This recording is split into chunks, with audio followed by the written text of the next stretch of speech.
Hello and a warm welcome from me, David Foster. The world has certainly changed because of COVID-19, but how much have we as people changed? Well, pretty much everything we do is different. Just how have we been led to this new, altered reality? You're watching Roundtable.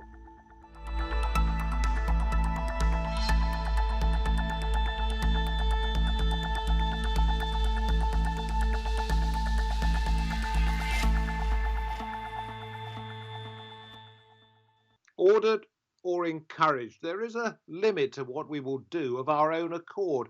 Mostly, people have to be persuaded rather than pushed, and that is the job of those who study the way that we, the human race, behave.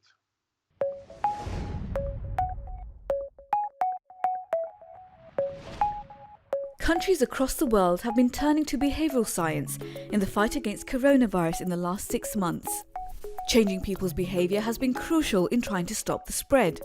Social distancing, staying indoors, wearing masks, but the novelty and complexity of the virus have made decision-making difficult.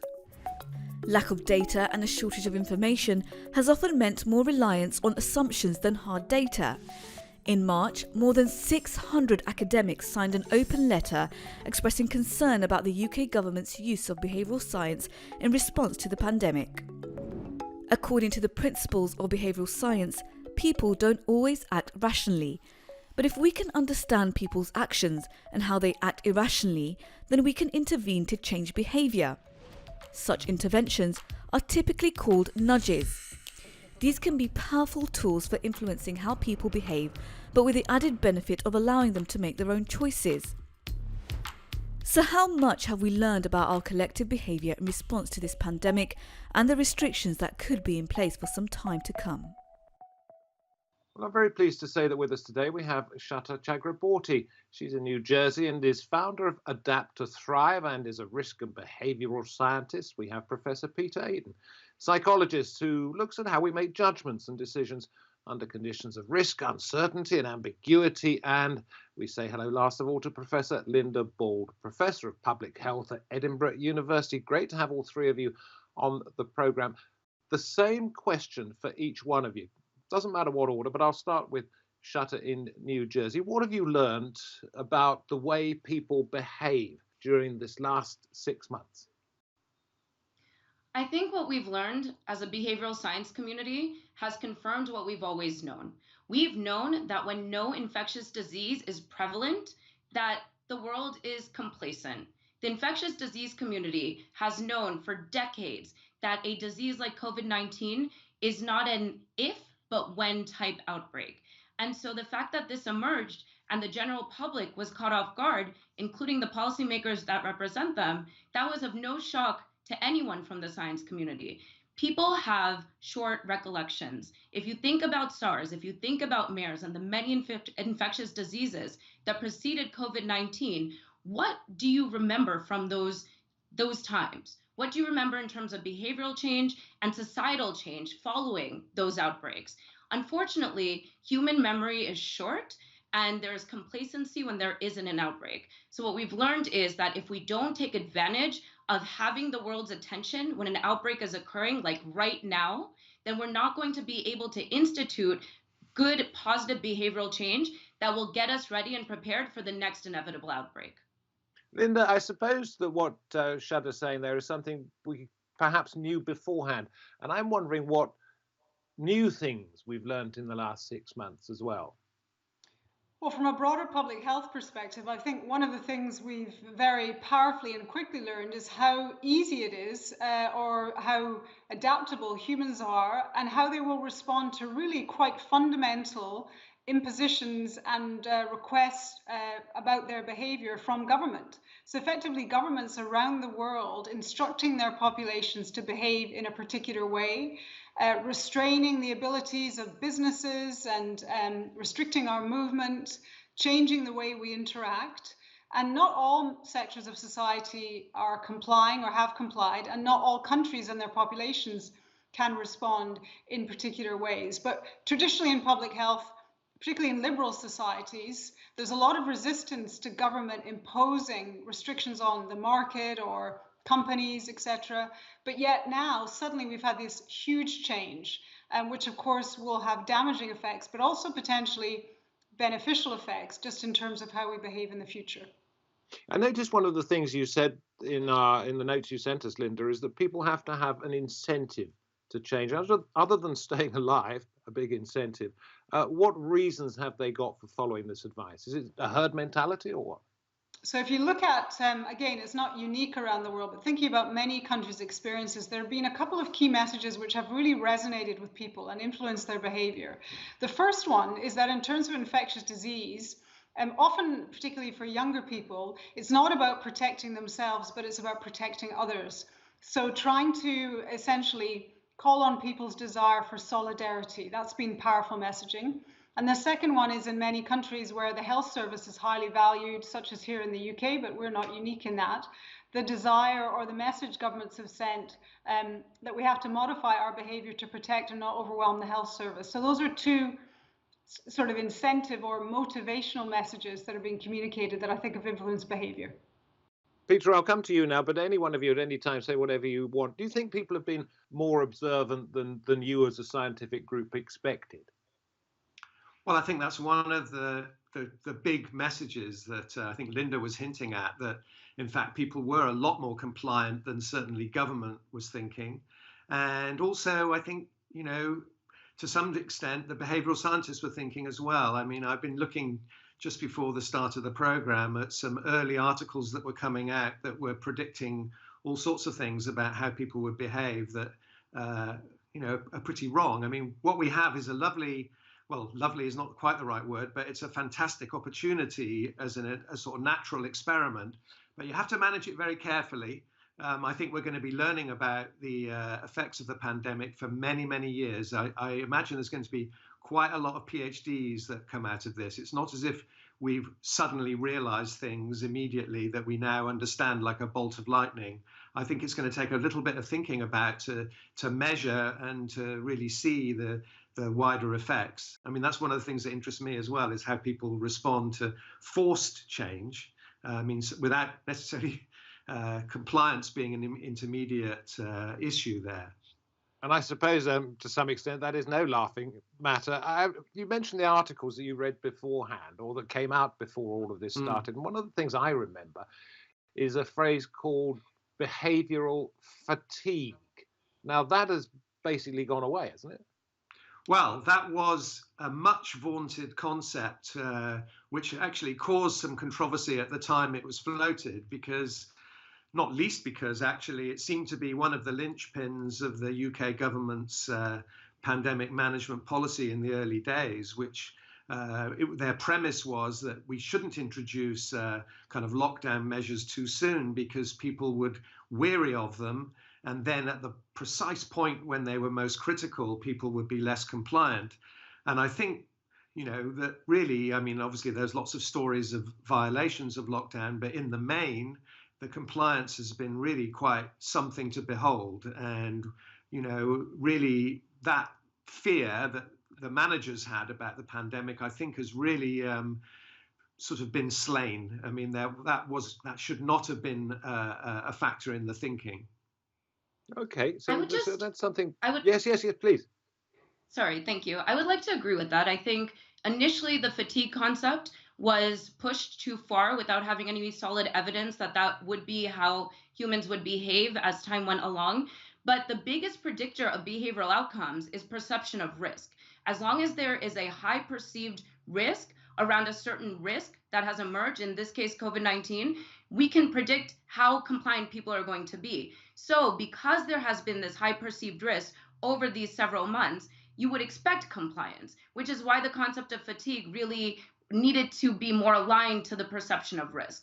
And in the United States, what's been really fascinating is how the perception of risk has changed because of new perception of risk that has emerged. Most specifically, I'm referring to the killing of George Floyd on Memorial Day here in the US, which resulted in the risk perception of police brutality and racial injustice overtaking the perception of risk around COVID-19. And you could see in a matter of days how compliance to social distancing actually gave away to mass protest and mass gatherings. And why is that? It's because the risk priorities changed, perceptions of risk changed, and you saw a reallocation of what mattered to people most here in the US. That's interesting. Linda, what do you make of this? I think you know Jonah Berger. He wrote a book called The Catalyst, How to Change Anyone's Mind. He put down this: directives aren't particularly effective, in other words, telling people, in driving sustained behavior changes, because we all like to feel as if we're in control of our choices. Rather than trying to persuade people, getting them to persuade themselves is even more effective. How do you persuade somebody?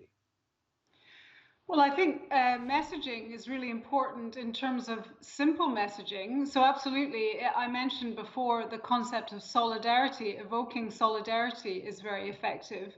But the other key thing, which I don't think we've touched on yet, is the trust in the messenger. And what I see globally is some divergence there. So do populations trust who is conveying the message, which in the case of COVID-19 and particularly lockdowns has been governments almost uniformly, but also intergovernmental organizations giving advice like the World Health Organization. And what you see around the world is varied levels of trust in government. And the US is a good example. It's a highly complex country, lots of different states. And I think public perceptions of the leadership of national government have been mixed, and that's probably contributed to non-compliance in some areas. And even within the UK, we have a highly trusted government, incredibly popular here in Scotland. There's been very high compliance and support for their approach. And I think from my perspective, less so in England. So that plays an important role. And I think that's not specific to COVID. It would cover many, many topics. Peter, interesting, isn't it? That the trust in the government in January was quite low when all of this first started to bubble under. Then it went up and up and up. Well, it did. And up until a certain point when Dominic Cummings took his trip. And then I think the surveys show quite consistently that there was a decline in trust in the government. Obviously, that's unfortunate that happens, because at the moment, I mean, there's a sort of a sense that we're looking back, but actually I'm very much looking forward. I mean, we're now at a very critical point where the lockdown is being eased. And that's the point where trust in the sort of various more caveated messages, the more nuanced instructions, the more varied instructions, the more contextually dependent instructions is going to be very important. Because, if people start to think like, oh, well, we can do this, we can do that, we can do the other here, so why can't we there? I mean, a sort of fairly simple kind of brain would assume that, everything is now okay. And actually, this is a very critical moment, I think, a more complex challenge for the messengers to get these more complex messages across, and trust will be key.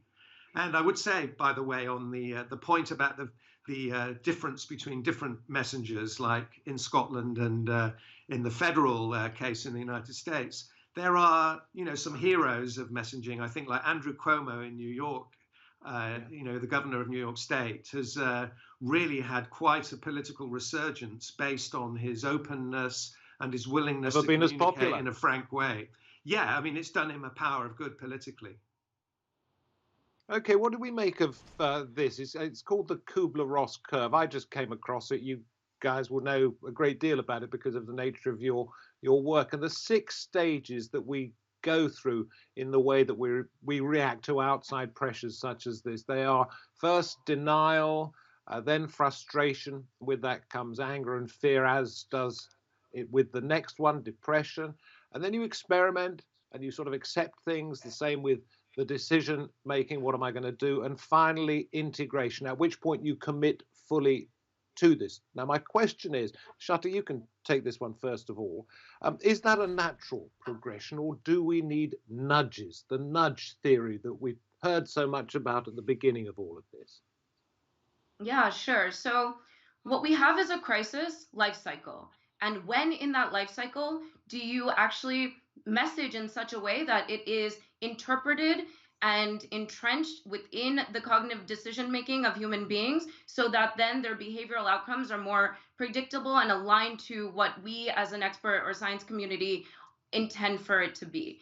And ultimately, this is following a crisis, and in this case, the outbreak. This is the critical and key time to get that messaging right. And I just want to also echo what my colleagues have said in terms of trust. We all agree that trust is critical here, and it's even more critical in what you just asked in regards to how do you really ensure that people are going to internalize what they need to do next, and how to continue to maintain safety individually, at the family level, at the community level, and at the global level. Well, it really comes down to not just who is giving the message, but is it the right person for the particular community? So in the United States, again, since I'm here, I can use this as the case study. We have serious polarization between Republicans and Democrats, so the conservatives and the liberals. And what we see happening is that majority of those who identify themselves as conservative are ultimately not seeing the benefit of social distancing and that messaging, because it's maybe not necessarily coming from that trusted authority in this key critical time when it would be really internalized as a positive and long-lasting behavioral change. What we need to see is social distancing, mask wearing, and enhanced hygiene actually continue well into having a vaccine. Because again, the vaccine is just specific for COVID-19. What about the next infectious disease outbreak? And these are simple measures we know work, but it all comes down to who is the spokesperson for the particular tribe that is being communicated to. And we know that social distancing, the majority of liberals and Democrats believe is effective in curbing COVID-19. So it can't be the same message. Even though the timing right now is key, it has to be unique and tailored to the population we are trying to target and Well, change that's going to be behavior quite within. difficult to keep that message going, isn't it? Because you talk about now is the time to absorb these behaviors as permanently as possible because they are going to keep us safe. So I don't know who wants to pick up on this one. How do you make sure that people don't become complacent? So I'll start there. I just wanted to add to what's just been said. These frameworks that you've mentioned, which are excellent and well established, they fall apart when you apply them to different populations. So the kinds of compliance we've just heard about, social distancing, lockdowns, mask wearing, etc., if you're an individual with very limited resources, living in a low resource setting where you have to go out and about to pursue your livelihood, etc., there are many countries in the world where these approaches will not be able to be followed by vast swathes of the population. We're seeing that now in parts of sub-Saharan Africa, in South Asia, etc. So I think we delude ourselves if we think we're all going to be able to behave in the same way. But in terms of sustaining it, I think each country has to find their own way through it and their own balance. And unfortunately, until we get better treatments or a vaccine, we are going to continue to see, irrespective of individual behavior, really poor outcomes in many parts of the world, unfortunately.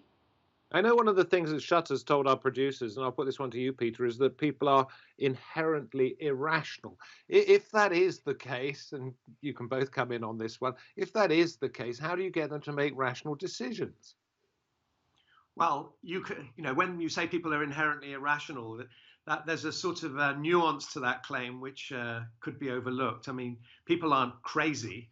They may not behave in the scrupulously rational ways that some economists would define as what's required. But people basically, in respect of hazards and risks, people behave very much intuitively, often based on their emotions and their feelings. And those are sometimes, useful rules of thumb for avoiding things. So, the fear of heights. You don't have to put your fingers into the fire 2 or 3 times to learn that it hurts, and that's a useful thing to learn. Unfortunately, these sorts of methods of thinking are a little bit general and not so precise. And of course, we're dealing with something which is new. Sorry, let's ask No, Shutta what she meant by that. So I do mostly agree with what was just said. I would argue that the systems in our brain that allow us to adapt quickly and evolve and set up communities and societies and thrive no longer support us in the way that they did. we have created such a complex risk landscape that is including the emergence of infectious diseases, which is bad human behaviors, is why this is happening. We're encroaching upon habitats, we're behaving irresponsibly, we're creating these wet markets and wildlife trade and animal trade with exotic animals. This is not a landscape of risk that our brains are well suited to. In the past, our ancestors would see a snake and run away. It was simple, and that worked for the brain. But because we've gotten more complex, now we are increasingly becoming more irrational. And we see that if we look at in the United States, as an example, the 130,000 people who have died from COVID-19, somehow the risk of police brutality, which kills less than 1,000 Americans a year, is perceived higher. And there's a lot of context there, historical context, but it doesn't mean that it's rational. And we have to take that into consideration in governance and think about developing and creating infrastructure and systems that are more aligned to the reality of the risk, because we do have limited resources. And if we start putting too much time and attention, I'm not saying that police brutality doesn't deserve the allocation of resources, it absolutely does. But if we are not aligning the limited resources we have to the reality of risk that we face, then we are all behaving irrationally. Okay, Linda, I could see that you were nodding in agreement, I guess, with that. Carry on. Yeah, I think absolutely. I mean, I wouldn't say that misperceptions of risk is unique to COVID, because we see poor perceptions of risk on many, many topics in public health and in many other areas as well. But I think navigating risk going forward is going to be really important. And one of the things, of course, that changes our risk perceptions is the immediacy of the risk. So that excellent example of seeing the snake and running away, I think people having immediate contact with people who've either become unwell through COVID or people who've sadly died, or, for example, having family members who work in the health service, in the front line, etc. That kind of crisis response is important. So a big challenge, just to think ahead, because I know you're going to move on to next steps in a second, is as case numbers decline, hopefully around the world, the immediate risk disappears potentially for some people, and there'll be also more disbelief comes in. So I think how we adapt our societies going forward, also to prepare for the future risks, future pandemics, etc., while allowing some of normal life to resume, is going to be something we're all going to have to think very carefully about in the months and years ahead. Okay, yeah, we will move on to next steps in a sort of way, and Shutter and Linda, think about your answers while I throw this one at Peter. What have you learned about people that has surprised you? In London, where I live, and walking around the streets, I've been quite impressed by how scrupulous people are in sort of crossing the street, walking to the other side of the pavement. I mean, there's a kind of niceness about way people behaving. Normally, in the ordinary course of events, the only time I would have any influence by a complete stranger is if they got in my way, or if they did something I didn't really like if they spat on the pavement or something. And now I'm encountering lots of examples, very trivial really, but everyday kinds of things where people are actually taking the trouble to signal that they're caring about things and they're respecting the rules. And I that's a sort of strange thing. Yeah, that leads us to the kind of next steps that we've got. Shutter, are people always going to be as nice as they've sometimes appeared during all of this? Well, I think what's been really interesting is that it's coming to the surface what people's tolerance of risk is. And that's not something we normally get insight into. There's a lot of qualitative research approaches that allow those tolerances to come forward so that us behavioral scientists can study them. And now it's just available for observation. And that's fascinating to me. So seeing not just across cultures, but within cultures, which communities, populations, groups of people are more risk-seeking, more risk-averse, are more likely to be scared and not willing to necessarily venture out, even as you have these phase reopenings. So that has been something that I think we will be able to mine and better understand and be able to map people's perceptions of risk. And that knowledge is going to be, just continue to add it to the big data we have on people's preferences. And that will help us understand where we can go if there is, exactly, unfortunately, a next time. Curveball for you, Linda. I've asked what has surprised both Shutter and Peter, but what has surprised you? What have you learned about yourself as a behavioral scientist during this? I think I've learned a lot about how much information I can absorb in a very quick period of time. But no, what I've learned about myself more broadly actually is about ways of working. So I think probably all of us would agree that some good things are going to come out of this, which will change. So the ways that, and they are shaped by human behavior. I think our willingness to travel will change. So I was one of the culprits who was often in an airport, traveling between places, going to conferences, meetings. I have a part-time role in London. I just did that routinely, get up at 4 a.m. And so in the last few months, I've learned that I do not need to do that. Most of the activities I'm required to do can be done virtually, and that's a very specific personal example. But more generally, we spent years in the UK battling with trying to get primary care, the National Health Service, to do more virtual appointments. And before COVID in Scotland, we had only a handful each week, and now we're doing over 1,000 each week, easily, even in my local area, the region that I live in. So Rich we can do that. and yeah, rich and varied. The lessons we have learned, some of them, unfortunately, the hard way. I've been fascinated by this conversation. Thank you very much indeed, Sweta, Peter, and Linda. And thank you, wherever you happen to be watching this edition of Roundtable, for taking the time and the trouble to join us. Stay well, stay safe if you can, and join us again if you can. From me, David Foster, and the team, goodbye for now.